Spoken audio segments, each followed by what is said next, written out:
Sisi Mwenyezi Mungu Subhanahu wa Ta'ala alichukua ahadi wakati alipowapa malaika kazi, wewe fanya kazi hii, wewe fanya kazi hii, wewe fanya kazi hii. Israeli alipokuja atajua kazi yake, akaambia wewe bwana utakuwa waziri wa roho.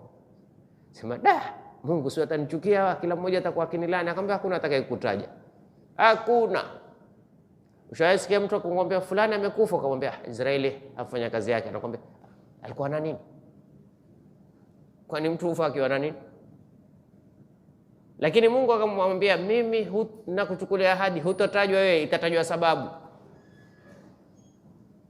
Ajali bwana, sukari ilipanda, pressure ilishuka, hatajui Israeli. Hakuna mtu bwana fulani miskini Mwenyezi Mungu akamchukua, alikuwa na nini?